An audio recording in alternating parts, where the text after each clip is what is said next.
7, 6, 5, 4, 3, 2, 1, 0.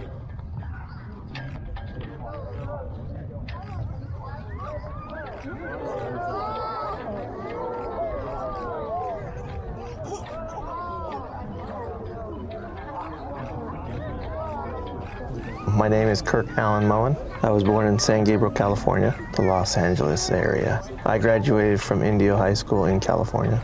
I attended Riverside Community College before I joined the Air Force. I chose the Air Force because my dad was in the Navy. My dad told me to join the Air Force because when he was in the Navy during the Korean War, he was stuck on a frigate and he was seasick all the time. So he said, join the Air Force and retire. I had some recruiters come to one of our high school assemblies, advocate for the different branches of the military. The thing I liked about the Air Force the most was the camaraderie between the band of brothers and sisters, the warriors, the patriots that were serving. My Air Force specialty was a maintenance systems analyst, database manager, and then communications officer after I got commissioned. What that means is I was a system thinker, a technology nerd, a communications, information systems, enterprise architect type.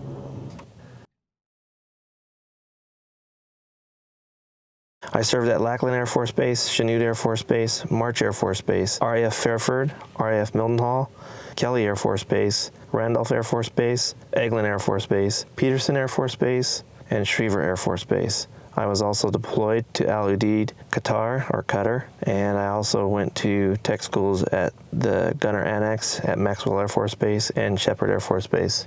I joined the military in August 1985. I retired in September 2005.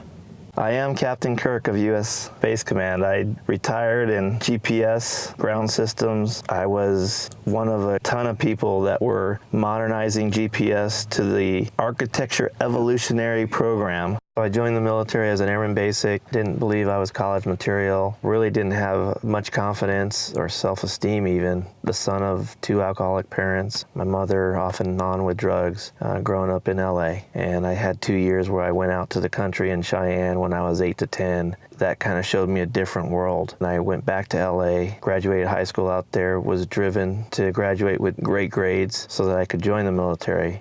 I actually turned down the GI Bill. I didn't want people thinking I joined for any other reason but to serve. You just can't outgive the universe.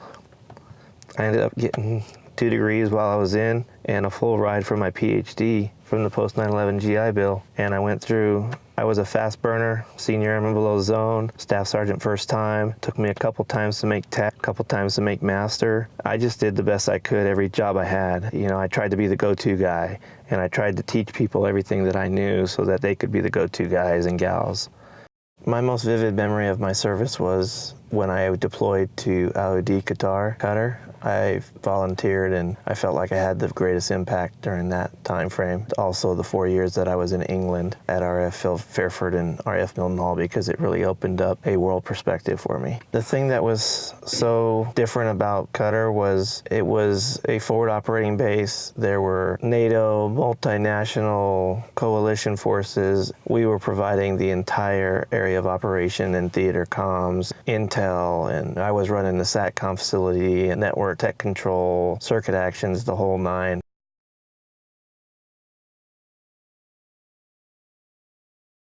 Since I retired from the military in 2005, I've worked for several different contracting companies, and I've had great opportunities because of the education and training that I was able to transfer those skills into a civilian career. What I have done since my military career puts my military career to shame, to be honest. And it's because the universe and God having blessed me so greatly while I was serving, you can't outgive God. I learned what I could learn. I did the best that I could in every circumstance that I served. But when I got out, I was able to share it And I became a master integrator of all that knowledge, and I was able to impact modernized military vehicles. I was able to impact NASA Earth observing satellites. I was able to impact military satellite communications, and the list goes on and on and on. And it wasn't me that had all that impact. I just understood things and how they all connected, and I built bridges instead of walls between organizational barriers and people's specialization, and I said, let's all get together and come up with the best solutions together, because I only know this piece, and I know you're way better at this piece than I am. It's never about what I did, really. It's really about what we did.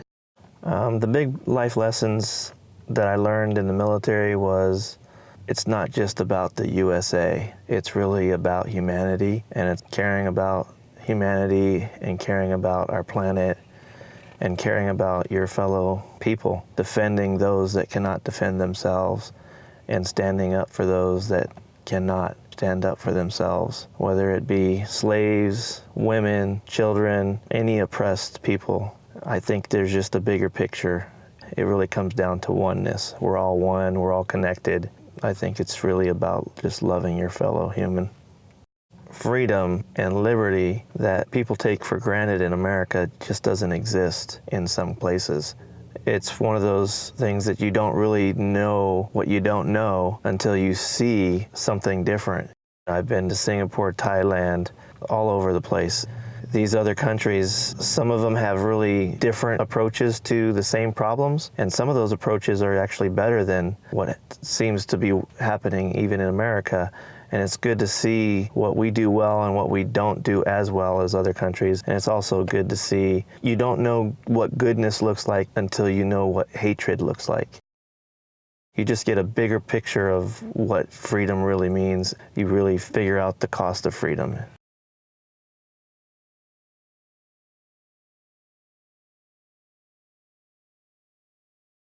I want Americans to know that wisdom does not just happen. You have to seek knowledge. You have to understand that knowledge. You have to apply that knowledge. You have to experience it. You have to have a global and actually an interstellar perspective on humanity and life, and not just human life, but all life. And then you got to realize, what is wisdom? Find out what wisdom is for you. Find out what peace is for you. And in the end, for me, the answer to that question is love, oneness. We are all connected. We're all from one source of energy. Call it God, call it the universe, call it whatever you believe in. But that's my message to humanity. Love life, love each other, love all that is.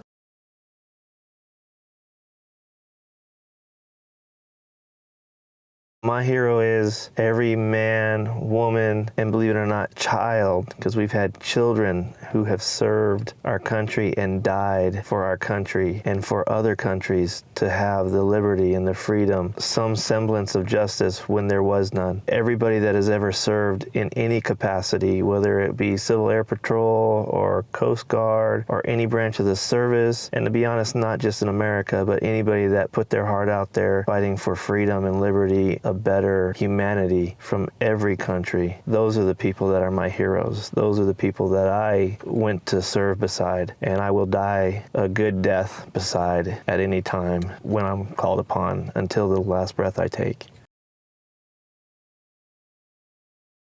I'm hoping for great things out of my kids, but I don't want them to feel like they have to join the military to make me proud. And I have a daughter that's about to get her master's degree, and I have a 19-year-old son who's figuring out what he wants to do, and I just want him to follow his passion, whatever that is. And I do want him to serve others, but I want him to figure out what that looks like.